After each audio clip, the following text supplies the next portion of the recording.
What's up, guys?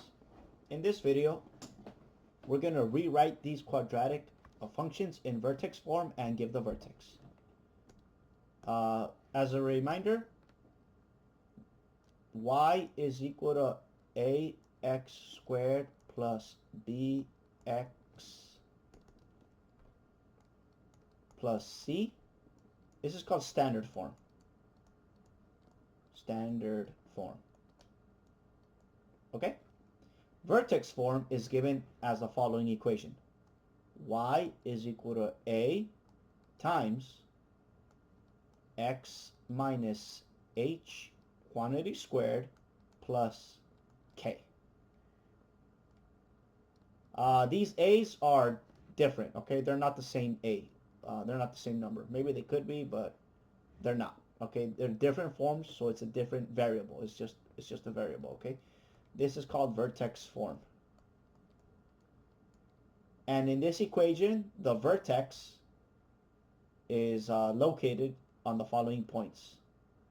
H, K.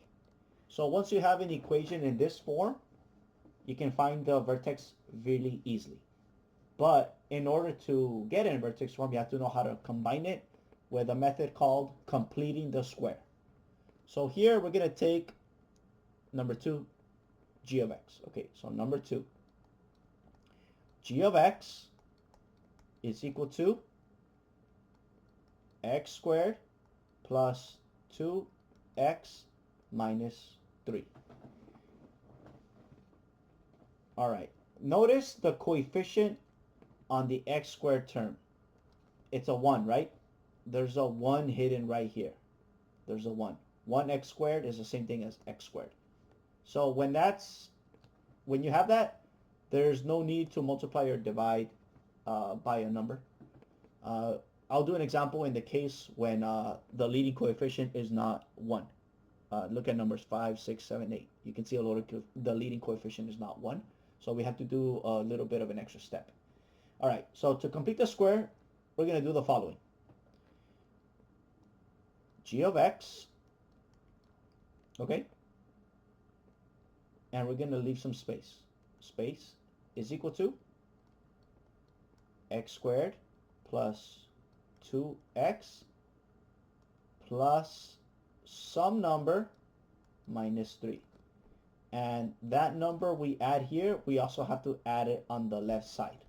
Okay? Because for algebra to maintain equality, you have to, when you do to one side, you have to do to the other. If you multiply one side by 2, you have to multiply the other side by 2. If you add 1 on the other side, you have to add 1 on the one side also. So whatever you do to one side, you got to do to the other. Now, to complete the square, what you're going to do is you're going to take the b term. In this case, it's 2. And we're going to divide it by 2 and square it like that. You take half of the b term. I'm not dividing by 2 because the term is, this number right here is 2. I'm dividing by 2 because I'm taking half of it. If it were 10, I would put 10 divided by 2 quantity squared. We'll do another example as we keep moving on, all right? So I added this number here, so I got to add it over here also. So 2 divided by 2 quantity squared, just like that. All right, let's do some more math now. On the left side, I have g of x plus, well, 2 divided by 2 is 1, and 1 to the power of 2 is just 1. Oh, like that. Good. Is equal to, now, watch this. We have x squared plus 2x plus, you know what? Let me do this for now. Just trust me on this one, all right, guys? Just trust me on this one. I don't want you guys to see me skip steps yet. 2 divided by 2 is equal to 1 squared minus 3. All right, cool. Now I'm ready to write this in as a perfect square. I'm going to take this quantity here. Watch this. I'm going to take this. I'm taking that. All right? ignore the minus 3 for now. All right, for now. This is now a perfect square. We can rewrite this. And you do it like this. You're going to write parentheses. And we're going to square the whole thing. We have x in front. All right. So this number right here, this right here becomes this. And notice this number right here. I mean, not number, this symbol.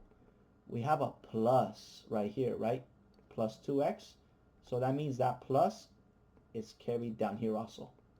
Plus. And now, watch this. We have a 1 right here, and we're going to drop it in here. 1. Just like that. And watch what happens if I expand this binomial. X plus 1, x plus 1. All right, because that's what the square does. It multiplies by that. First, outer, inner, last. What do you get? You get x squared plus 2x plus 1, which is what we have here. Oh, but mister, you have 1 to the power of 2. 1 to the power of 2 is just 1. It's the same thing. All right, but I didn't want to skip that step yet. Let's just keep going. So this thing right here has now become this perfect square, and now we can bring the 3 with us. And on the left side we have g of x plus 1 to the power of 2 is 1. Cool. We're not in vertex form yet, because in order for it to be in vertex form, we need the g of x to be by itself. So we're going to subtract 1 on both sides. So now g of x is equal to x plus 1 quantity squared minus 4. Look at that. Minus 4. So now we're ready for the vertex on number 2. But I want you to pay very close attention to this step because you might be confused. Let's look at our general form right up here. Let's look at that right there. Notice that it says x minus h, right? Notice it has a minus there. All right? But notice that on the vertex, you have an h. You don't have a minus h, you have an h. So we're not going to put the negative. But mister, on our equation, we have a plus sign instead of a minus sign. Well, let's turn it into a minus then. G of x is equal to, watch this, x minus a negative 1, quantity squared, minus 4. Look at that. Now it matches because we have a minus here and a minus up here, right? So what's our vertex then? I'm going to put vertex, just like that. What's our vertex? Well, the first one is h. What's our h value? Minus 1. Okay? But our k value, look at our k value. We have a plus here, but here we have a minus 4. So let's rewrite that to give us a plus k value instead of a minus, because we have a minus 4, but here we have a plus k. Let's rewrite that. Watch this. I'm going to cheat a little bit, all right? Instead of subtracting a 4, I'm going to add a negative 4. Subtracting a number is the same as adding a negative. So our vertex is now minus 4. Look at that. So our k value is going to be whatever we're adding at the end, in this case a minus 4, and our h value is going to be next to a minus. It has to be in this order, okay? HK, but next to the h it has to be a minus, and next to the k has to be a plus. All right, so this is our answer for number 2. Let's do another example, and hopefully it becomes a little bit more clear. I think it will, but let's do another example, okay? All right, so that's number 10. So rewrite in vertex form. So we have g of x is equal to, I'm going to use this one because it's the cleanest version, all right? It doesn't have like a minus minus and a plus a minus. So x plus 1, quantity squared, minus 4, with the vertex being located at minus 1, negative 4. Okay? And let's just check Desmos to make sure we're getting it right. So here we go. I'm going to do on Desmos. Graphic calculator.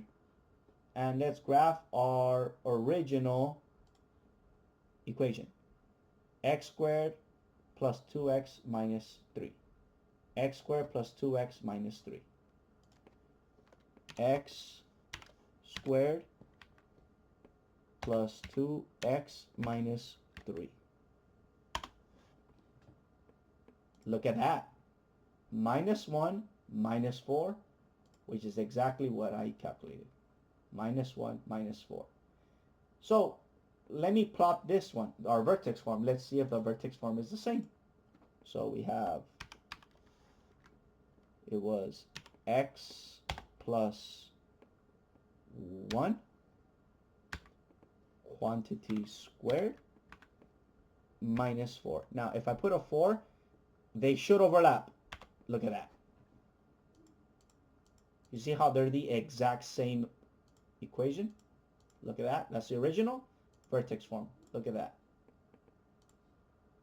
So we know we did it right because it overlaps it exactly. So we know we did it right. Let's do another example. Let's skip to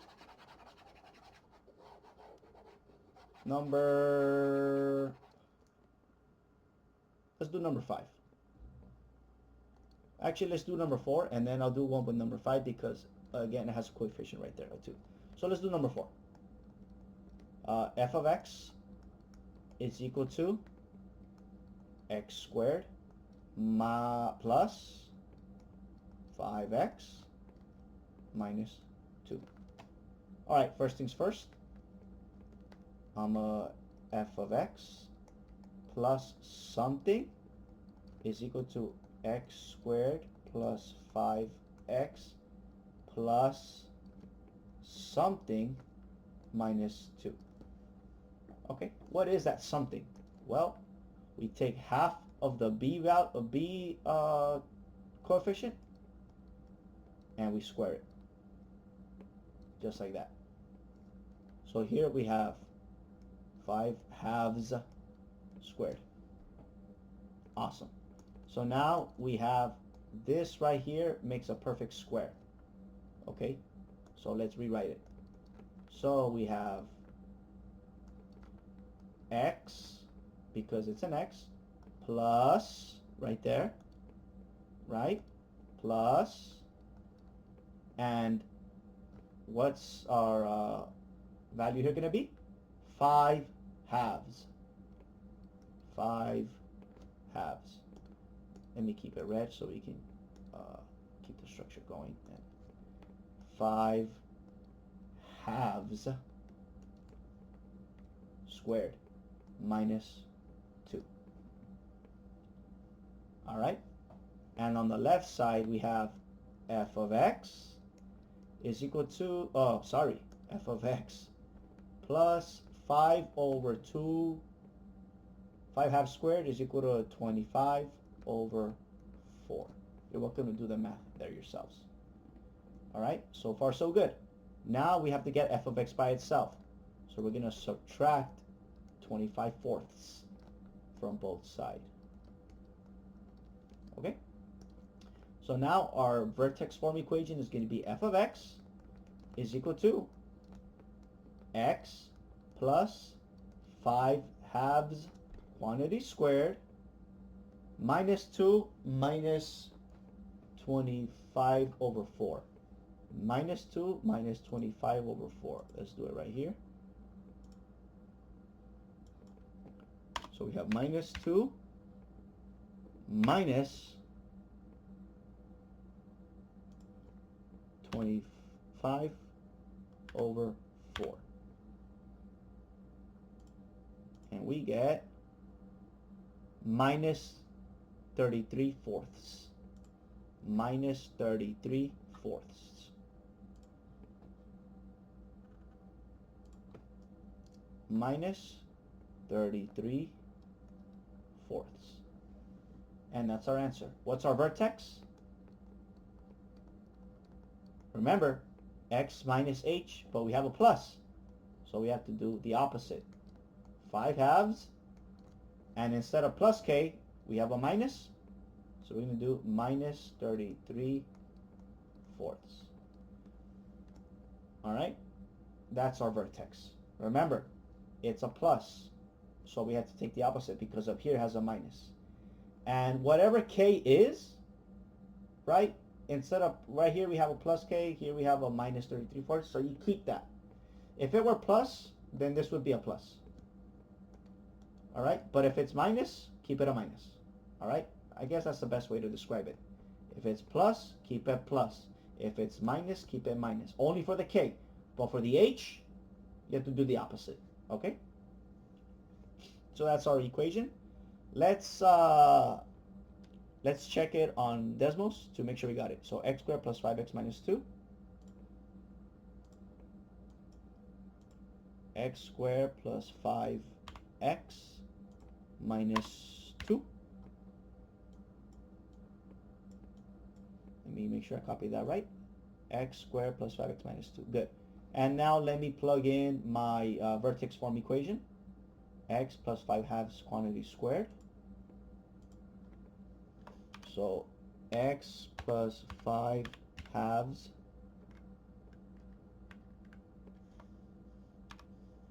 quantity squared minus, what was it? Minus 33 fourths. Minus 33 fourths. Hey, look at that. Right on the money. And let's check our vertex.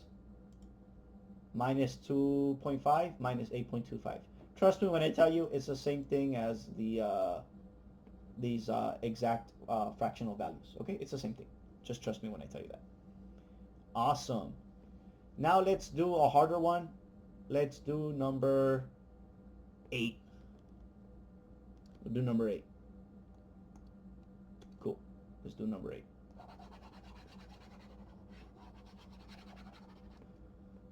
This one is harder because so far we've been dealing with leading coefficients as 1, but here our leading coefficient is 3. So number 8, we have f of x is equal to 3x squared minus 5x minus 1. Oh man, what do I do now? The leading coefficient is not 1. Well, let's make it 1. To make it 1, I'm just going to divide everything by 3.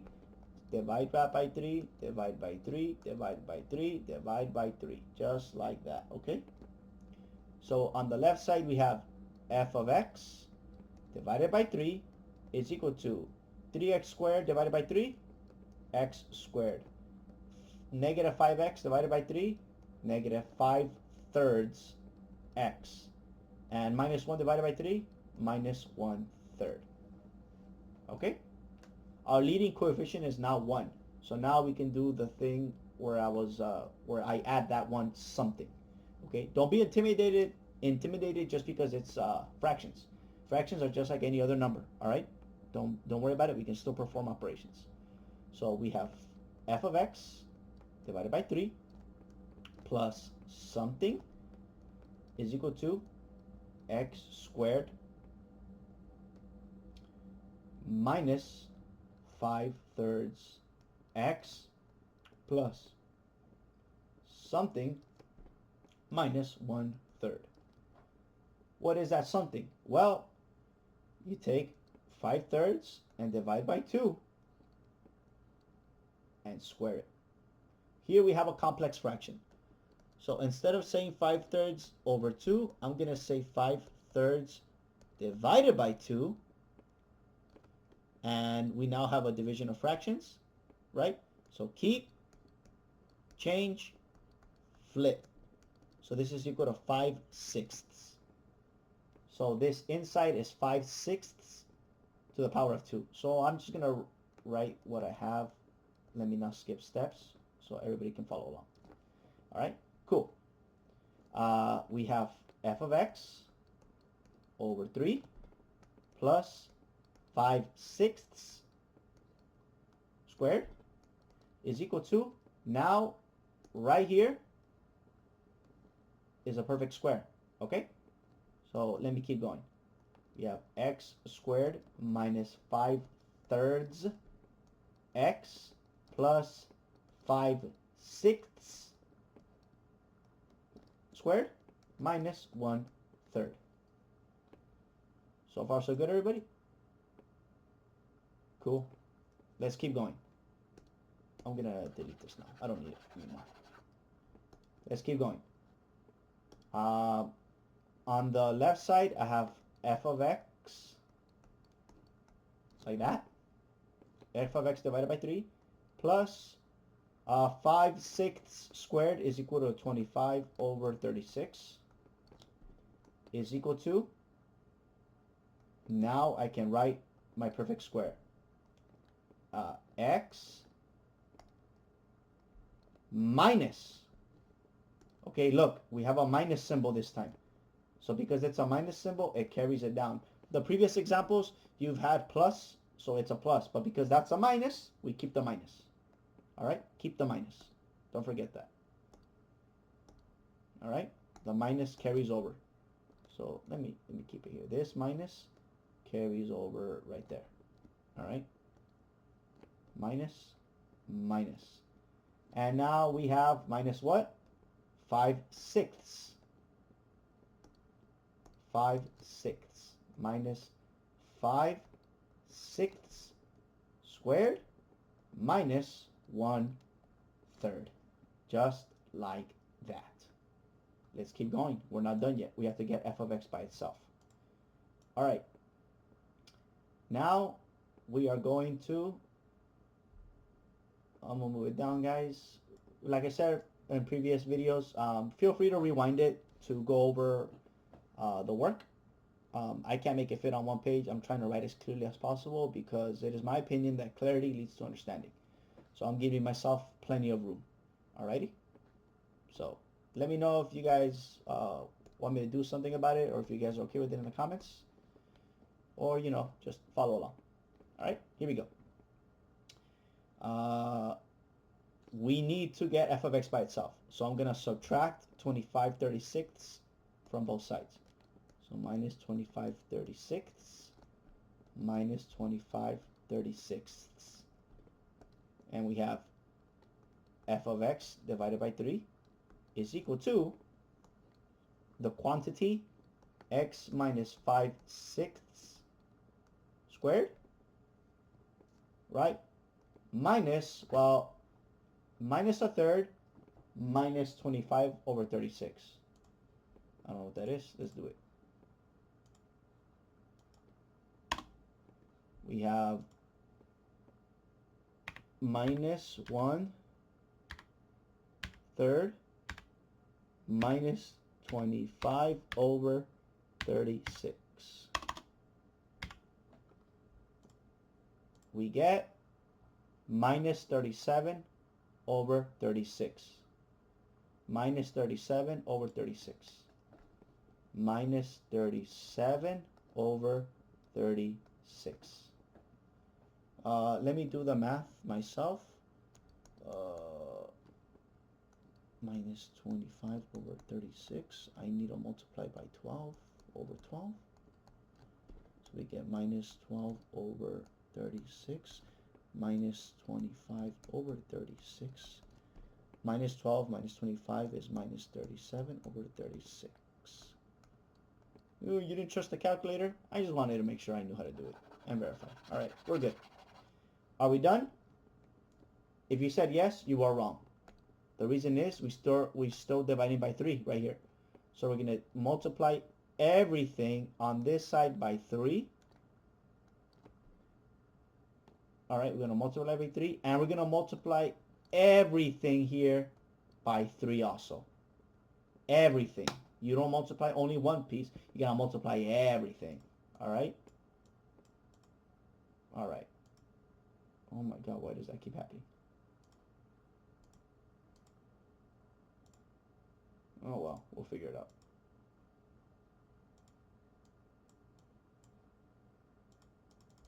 Huh, interesting.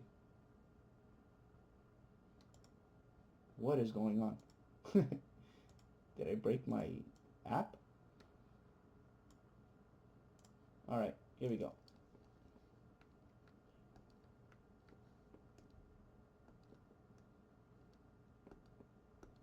All right, it looks like I'm glitching a bit, so I'm just gonna move it over here.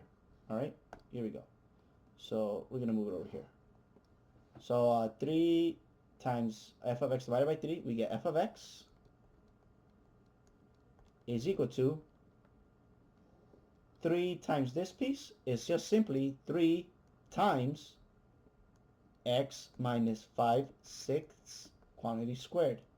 You can't distribute the 3 because it's being squared. If you want to distribute the 3, you have to expand it and then distribute the 3, but we don't want to do that because we want it in a vertex form. And then 3 in here, just like that. Okay? So 3, we get minus 3 times 37 over 36. All right? But 3 over 36 is equal to 112. So our final answer is f of x is equal to 3 times the quantity x minus 5/6 squared minus 37 over 12. Which means our vertex, remember HK? HK. H, in this case, is just 5/6, right? Because it's already being subtracted. X minus H, it's already minus 5/6, so we just keep it positive. And we have a minus K value, minus 37 over 12. And that's our vertex for this expression. Pretty neato, huh? All right, that's pretty much it, guys, what I have for vertex form. Let me know if you have any questions, comments, concerns, observations, or even suggestions on how to do this, and I'll be more than happy to add on to my knowledge. In the meantime, I hope this helped you guys out and helped clear up a few things. Just be very careful with the HK form, okay? Remember, it's HK, and the general form is x minus h quantity squared plus k. Please be very careful with the symbols right there, okay? And we have our vertex is HK, all right? If it's positive, just keep it, whatever you have for K here, if it's positive, just keep it, but the H has to have a minus symbol, like it did here, minus 5/6. So because it was a minus 5/6, I only dropped the 5/6. And because it was a minus K, I keep the minus K. It's pretty confusing, guys, but please focus on that. Please remember that rule, write in your notebook, but keep that in mind. All right, guys? I hope this helps. Catch you.